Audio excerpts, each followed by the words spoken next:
Bienvenidos al estudio Vida de la Biblia con Witness Lee. Esperamos que este estudio vida los introduzca en un disfrute más profundo de las Escrituras y de nuestro querido y precioso Señor Jesús. Visítenos en nuestra página de internet radiolsm.com y allí podrán escuchar gratuitamente todos los programas radiales del estudio vida. En Apocalipsis 11:15 dice lo siguiente: El séptimo ángel tocó la trompeta, y hubo grandes voces en el cielo que decían: El reinado sobre el mundo ha pasado a nuestro Señor y a su Cristo, y Él reinará por los siglos de los siglos.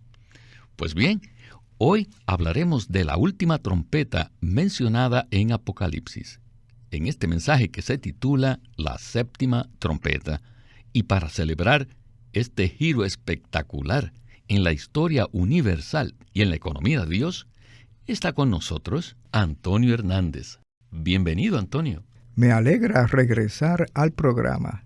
En los programas anteriores hemos hablado acerca de la gran tribulación, la cual comienza durante la quinta y sexta trompetas. Hoy dedicaremos todo el programa a la séptima trompeta, la trompeta final que cierra la gran tribulación. Aquí hay un punto sorprendente en cuanto a la secuencia de los acontecimientos en el periodo final que me gustaría considerar. Déjeme plantearlo de esta manera.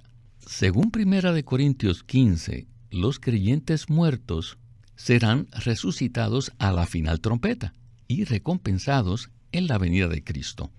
Así que si Cristo viene a la séptima trompeta y la gran tribulación tiene lugar durante la quinta y sexta trompetas, entonces, ¿cómo es posible que los creyentes sean arrebatados antes de la gran tribulación? Esta es una pregunta espléndida, y afortunadamente la palabra de Dios nos da la base para presentar una respuesta clara. El hecho de que los creyentes en general serán arrebatados al momento de la última trompeta, y esto combinado con el hecho de que la final trompeta, que es la séptima trompeta, marca el final o el inminente final de la gran tribulación, indica que el arrebatamiento de la mayoría de los creyentes vivos en la tierra no será antes que comience la gran tribulación. Ese arrebatamiento sucederá hacia el final de la gran tribulación, como lo indican los versículos sobre la final trompeta y la séptima trompeta. Sin embargo, de acuerdo a pasajes como Apocalipsis 14, vemos el arrebatamiento de los creyentes vencedores en la tierra. Estos creyentes vencedores son las primicias, es decir, aquellos que maduran antes que la cosecha en general. Estas primicias, es decir, estos vencedores, estos creyentes, serán arrebatados justo antes de que comience la gran tribulación. Nosotros creemos en un arrebatamiento por etapas, conforme a Apocalipsis 14. Las primicias, que representan a los creyentes vencedores vivos, serán arrebatadas antes del comienzo de la gran tribulación. Y puesto que la tribulación comienza con la quinta trompeta, ellos serán arrebatados antes de la quinta trompeta. Sin embargo, tanto en 1 Corintios 15 como en 1 Tesalonicenses 4, Pablo habla de manera general con respecto a los creyentes.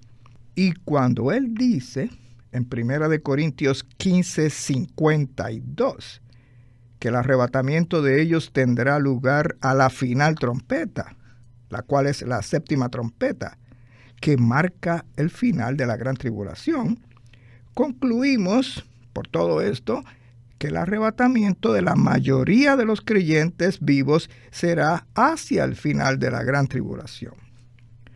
Volvamos ahora a Apocalipsis 14:15, donde se menciona la siega de la cosecha en su conjunto. Esos creyentes no estaban maduros cuando las primicias fueron cosechadas. Así que necesitan el tiempo de la gran tribulación para buscar al Señor con desesperación, para amarlo con fervor, para abrirse a Él incondicionalmente, para seguir su palabra absolutamente, de modo que puedan recuperar el tiempo perdido y estar listos para el arrebatamiento al final de la gran tribulación. Gracias por esta contestación tan completa. Bueno, puesto que se trata de un tema muy comentado entre los creyentes, quisiera mencionar las referencias bíblicas a las cuales nos estamos refiriendo. Estas son 1 Corintios 15, versículos 23 y 52. Estos nos hablan de los creyentes que serán resucitados a la final trompeta. Y además, en 1 Tesalonicenses 4:16 dice: porque el Señor mismo, con exclamación de mando, con voz de arcángel y con trompeta de Dios, descenderá del cielo, y los muertos en Cristo resucitarán primero. Claramente, esto se refiere a la final trompeta. Bien, con esta palabra de introducción, escuchemos a Witness Lee en el primer segmento de este estudio vida de Apocalipsis. Sin las 7 trompetas, la economía de Dios no se cumpliría, ni tampoco el mover de Dios, porque cuando suene la 7ª trompeta, muchas cosas ocurrirán. La 7ª trompeta sonará por cierto tiempo. No durará solo unos minutos, sino que perdurará. ¿Por cuánto tiempo? No se puede decir, pero podría durar hasta por toda la eternidad. El tocar de la última trompeta declarará, anunciará y proclamará el plan eterno de Dios. En cada una de las primeras 6 trompetas solo ocurre un evento. Pero en la 7ª trompeta, podemos ver que ocurrirán muchas cosas. Al sonar la 7ª trompeta, en primer lugar, el reinado del mundo será el reinado de Cristo por la eternidad.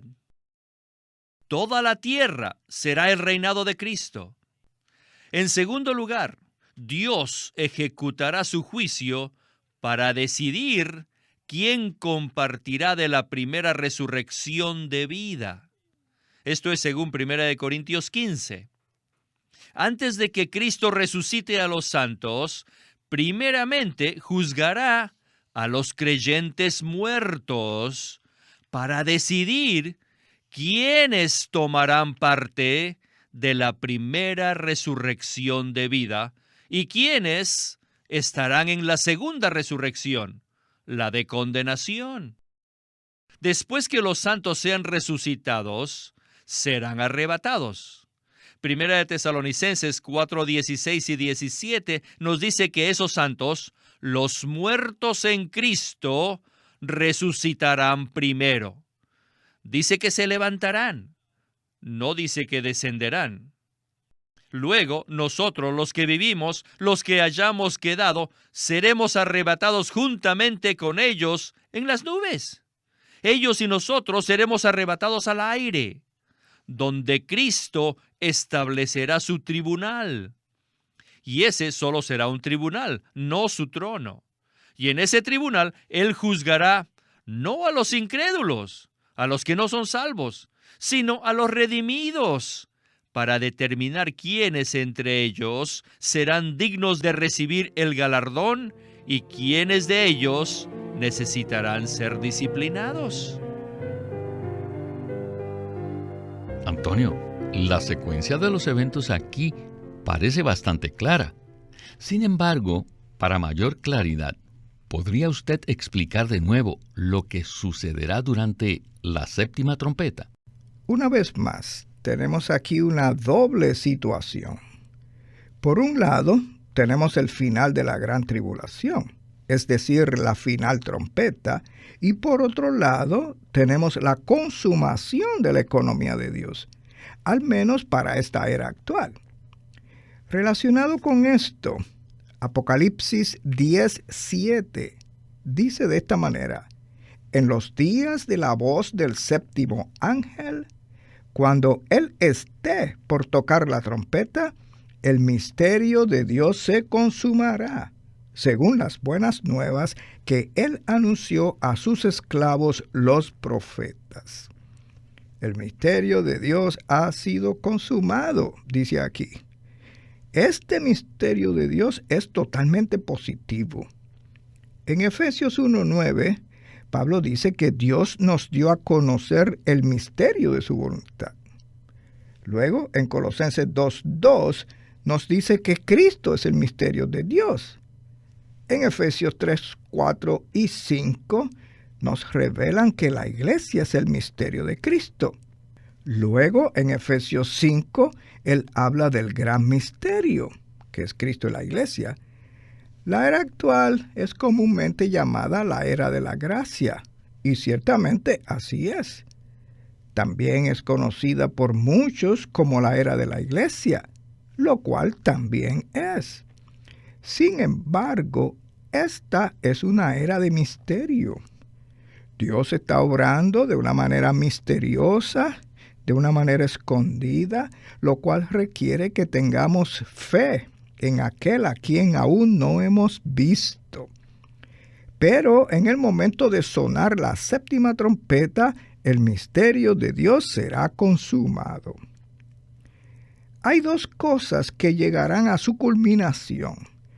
Por un lado, será el final del juicio justamente implacable sobre la tierra corrupta, sobre el anticristo y el falso profeta, sobre las personas malvadas de la tierra, sobre los que no obedecen al Evangelio eterno para adorar a Dios y no recibir la marca de la bestia. Ese juicio se completará.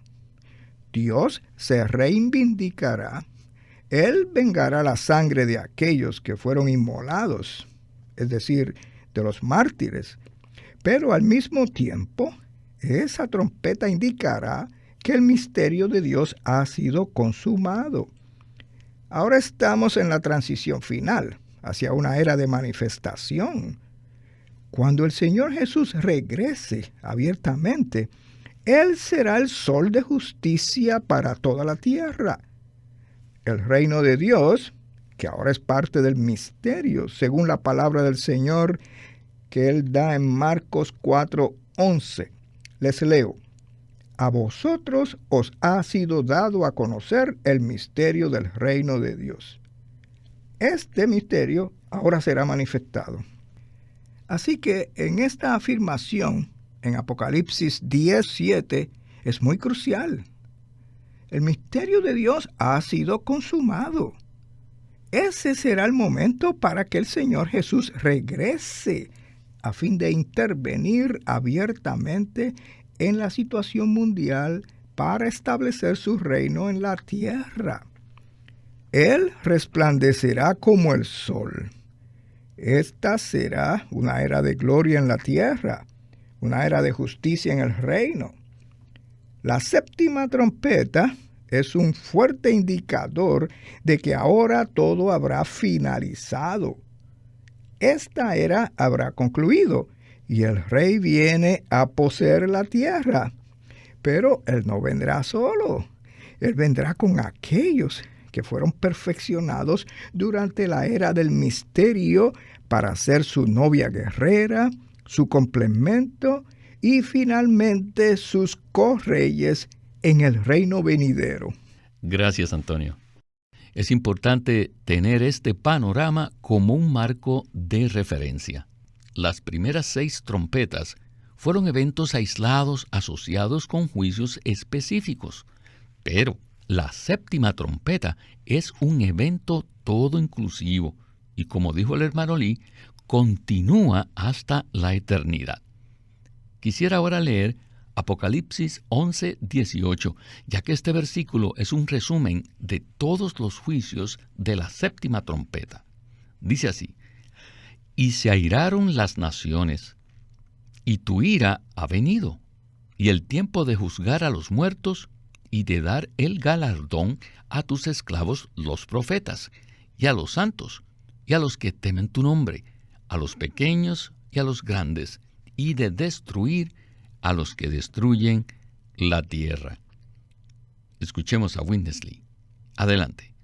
The third woe will be the seven bowls. El tercer ay comprende las 7 copas. Probably the seven bowls. Es posible que las 7 copas todas sean vertidas en un solo día. Esa será la conclusión de la gran tribulación.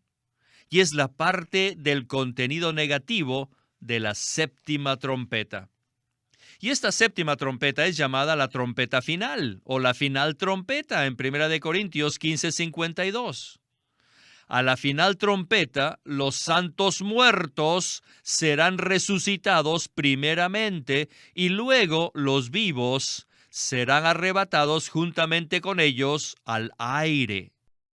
Por medio de esto quisiera preguntarles, ¿cómo es posible que el arrebatamiento de la mayoría de los santos puede ocurrir antes de la gran tribulación? No, no es posible. Por eso no podemos decir que Dios regresará públicamente antes de la gran tribulación.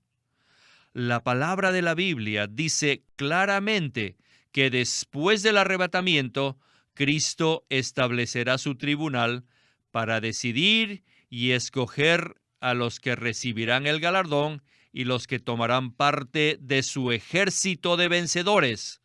Y segundo, para decidir quiénes necesitarán más disciplina y castigo.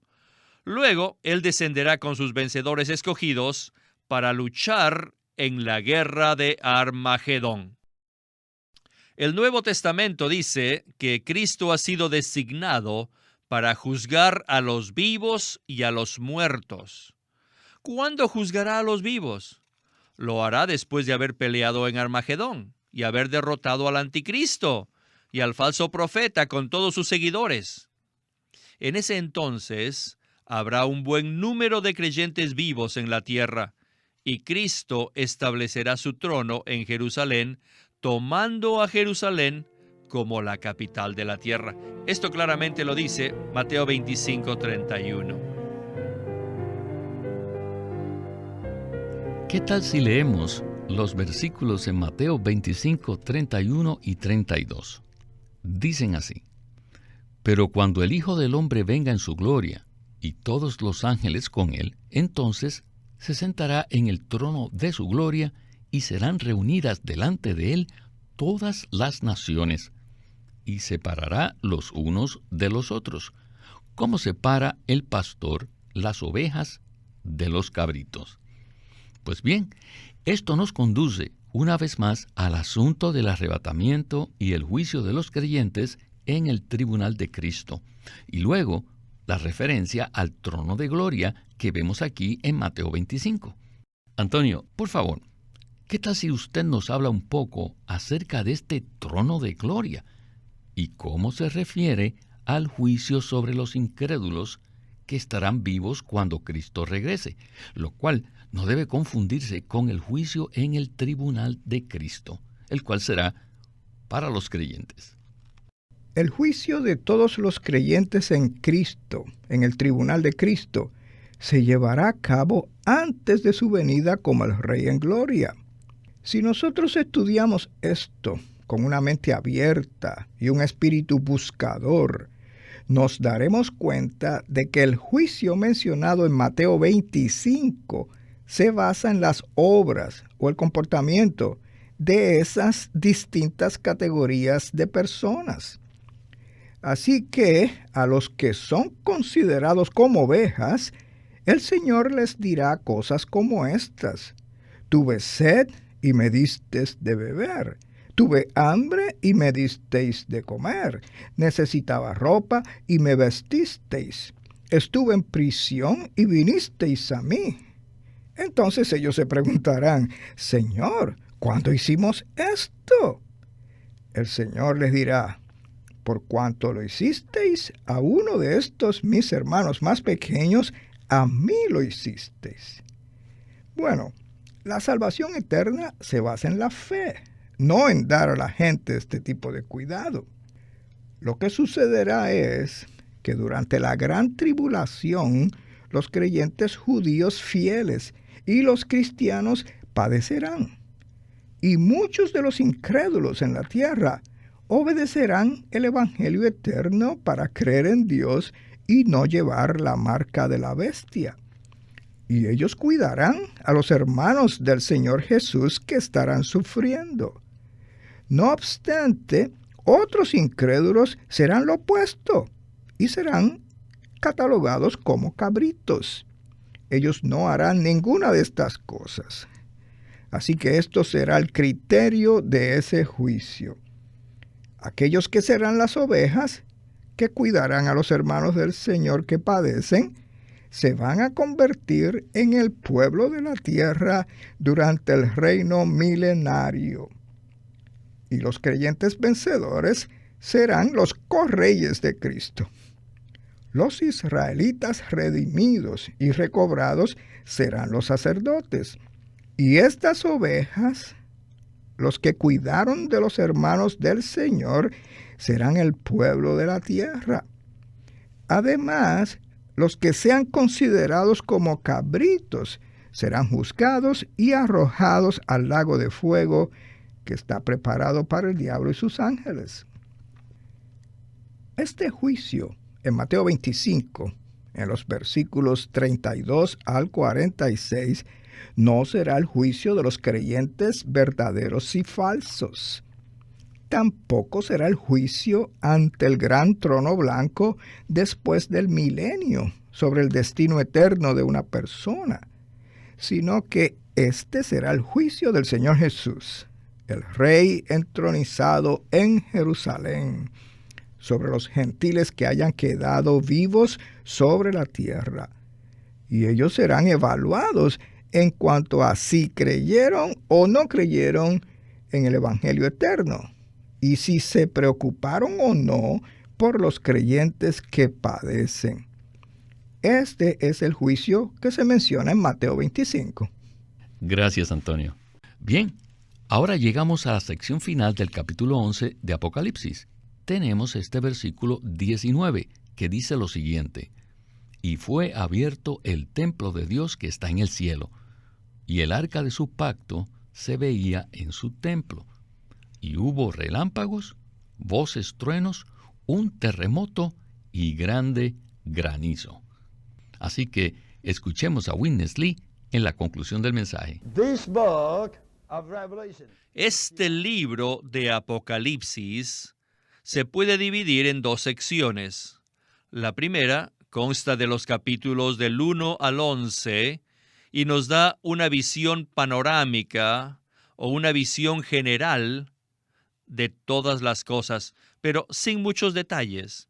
Después, en la segunda sección del capítulo 12 al 22, nos da los puntos importantes con sus detalles. Cada punto de estos capítulos es detallado. Por ejemplo, los capítulos 21 y 22. Sin estos capítulos no podríamos conocer la Nueva Jerusalén tan detalladamente. Pero la Nueva Jerusalén se menciona en el capítulo 3, versículo 12. ¿Qué será la Nueva Jerusalén? Para saberlo, tenemos que ir a los últimos dos capítulos de la Biblia. Así como Génesis 1 nos da un registro general de la creación de Dios, especialmente del hombre, y en el capítulo 2 nos da los detalles de la creación del hombre, así también es Apocalipsis. Después de tocarse la séptima trompeta, la escena en el cielo cambia. El versículo 19 dice que el templo de Dios fue abierto. Saben que en la primera sección, en 4, 2 y 3, tenemos la visión del trono y que éste está rodeado con un arco iris. En la segunda sección, no se ve el trono con el arco iris, sino el templo con el arca. El trono rodeado del arco iris es solamente para ejecutar el juicio de Dios. El templo con el arca es para el edificio de Dios. En este libro tenemos primeramente por el lado negativo el juicio de Dios y en segundo lugar, por el lado positivo, tenemos el edificio de Dios. Para el juicio de Dios, el centro es el trono con el arco iris, pero para el edificio de Dios, el centro es el templo con el arca. Entonces, ¿quién es el templo? Claro, es la iglesia. ¿Y quién es el arca? Claro, Cristo es el arca. Así que para el edificio de Dios, el centro por la eternidad Christ and the church. seguirá siendo Cristo y la iglesia. De manera que después de la primera sección, después de tocarse la séptima trompeta, o sea, cuando ya se hayan terminado todos los misterios, todos los juicios, y Dios habrá ejecutado todo lo de su administración, solamente una cosa perdurará, y eso es el edificio de Dios. Así que la visión o la escena en el cielo cambia del trono con el arco iris al templo con el arca. Now, what do we see? Ahora, ¿qué vemos nosotros? Do we see the throne with the rainbow? ¿Vemos el trono con el arco iris? No, we are ¡No! seeing Estamos mirando al templo con el arca. ¡Aleluya! Creo que esta última palabra es un pensamiento nuevo para muchos creyentes. El hermano Lee presentó 2 secciones del libro de Apocalipsis. Los primeros 11 capítulos describen el juicio que Dios ejecuta, y la segunda sección, del capítulo 12 al 22, nos muestra el edificio de Dios. Antonio, muchísimas gracias por habernos acompañado en esta ocasión. Gracias por invitarme. Este es Víctor Molina, haciendo la voz de Chris Wilde. Antonio Hernández, la de Ron Cangas, y Walter Ortiz, la de Winnesley.